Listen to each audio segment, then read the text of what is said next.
সকলে ভালো আছো, সুস্থ আছো। আমি প্রণমিতা জীবন স্মৃতির নতুন একটি ব্লগে সকলকে স্বাগত জানাই। আজকে হাজির হয়েছি বিশেষ একটি দিনের বিশেষ কিছু গল্প নিয়ে।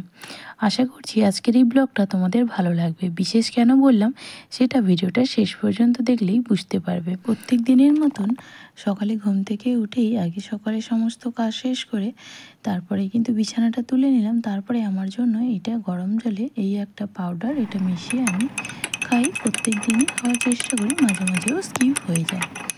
এই জলে এটা খেলে কিন্তু সারাটা দিন আমার খুব ভালোভাবেই কাটে, কোনো রকম সমস্যা হয় না। এটা খেলে আমি কি কি উপকার পাই কোনো দিন তোমরা যদি কেউ জানতে চাও কোনো একটা ভিডিওতে তোমাদের সাথে শেয়ার করব।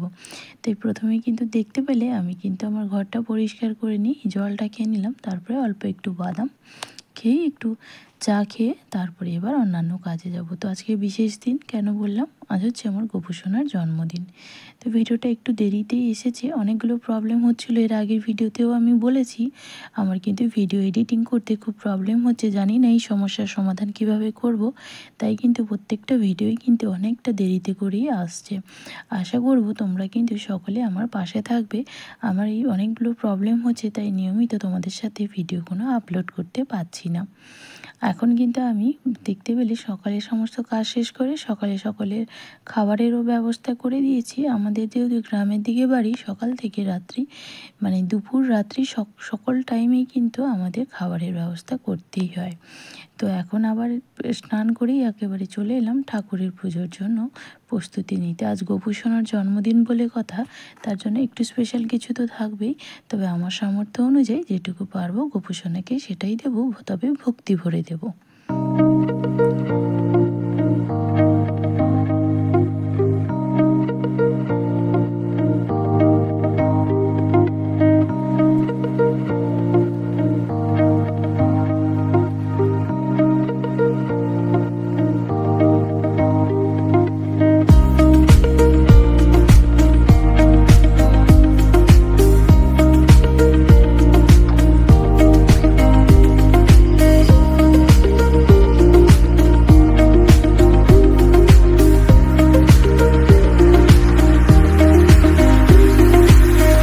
যে ভোগ দিই সেখানেই সমস্ত থালা বাসন ধুয়ে নিই। এবার আমি ঠাকুরের জন্য ফুলের মালা তৈরি করে নিচ্ছি। আসলে আমাদের এখানে ফুলের মালা বা ফুল কিছু কিনতে গেলে অনেকটা দূরেই যেতে হয়, সেই জন্য আমি বাড়িতেই সবটা বানিয়ে নিই। এবার গোপুসোনাকে অভিষেক করিয়ে দিলাম। এবার গোপুসোনাকে ভালো করে গাটা মুছিয়ে তার গোপুসোনাকে জামাটা পরিয়ে কিছুক্ষণ একটু আদরের পর্ব চললো। একটু গোপুসোনাকে প্রত্যেক সময় স্নানের পরে আমি একটু জামা পরিয়ে একটু গোপুসোনাকে কোলে তুলে আদর করি। তারপরে হচ্ছে গোপুসোনাকে ভোগ দেবো। তো তার জন্য গোপুসোনার জন্য ফল আর কিছু মিষ্টি এনেছিলাম। আর গোপুসোনা যেহেতু চকলেট বিস্কুট এগুলো খেতে ভালোবাসে, তো গোপুসোনার জন্য ওগুলোরও ব্যবস্থা করেছি। তবে আমাদের বাড়িতে সেভাবে মানে গোপুসোনার জন্য ভোগ রান্না করব সেভাবে কিন্তু কোনো ব্যবস্থা নেই বলে আমি কিছু করতে পারিনি। তাই ফল বিস্কুট চকলেট ওগুলোর উপরেই গোপুসোনার জন্মদিনে আমি আয়োজন করেছি। আমি জানি গোপাল ঠাকুর রাখতে গেলে কিন্তু অনেক কিছু নিয়ম কানুন রয়েছে, তবে সব নিয়ম আমার ক্ষেত্রে হয়তো আমি সম্ভব হয় না পালন করার। তবে চেষ্টা করি আমার সাধ্য মতন গোপুসোনাকে যে নিয়মগুলো মেনে রাখতে হয় তো সেভাবে। তবে গোপুসোনা কিন্তু আমার কাছে এসেছিল মানে কোনো কারোর হাত ধরেই, আমি কিন্তু গোপুসোনাকে নিজে থেকে বাড়িতে নিয়ে আসিনি। ও আসতে চেয়েছিল তাই কিন্তু এসেছিল। আসলে গোপুসোনাকে আমার মেয়ের জন্মদিনে আমার পিসি শাশুড়ি মা আমার বাড়িতে দিয়ে আমাকে কিন্তু গোপুসোনাকে উপহার করেছিল। তো সেই জন্য গোপুসোনা আমার কাছে যেহেতু এসেছে, তাই যেমন পারি আমি তেমনভাবে গোপুসোনার সেবা দেওয়ার চেষ্টা করি। আমার কিন্তু গোপুসোনার সেবা দেওয়া হয়ে গেছে, আর তার জন্মদিনের এই ছোট্ট একটা আয়োজন আমি করতে পেরেছি।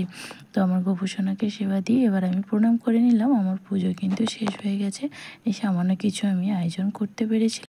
আর আজ যেহেতু নিরামিষ, তো তার জন্য আজকে আমি এই যে দুধ সাবু করে খাবো। তো তার জন্য সাবুটা আমি প্রথম থেকে কিন্তু জলে দিতে ভুলেই গেছিলাম।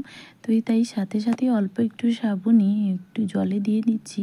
তারপর জল থেকে ছেঁকে এবার একটু কলা আর একটু খেজুর দিয়ে দেবো। আমি মিষ্টিটাকে একটু এড়িয়ে যাচ্ছি, কারণ অনেকটা দেরি করেই কিন্তু আমি খাবারটা খাচ্ছি, তো অ্যাসিড করে যেতে পারে, তো তার জন্য। তো এখন আমি একটু দুধ সাবু আর কলা নিয়ে নিচ্ছি। মিষ্টিটা দিই না, মিষ্টিটা যতটা সম্ভব কলাটা আমি খেয়ে এবার চলে যাবো রান্নাঘরের দিকে।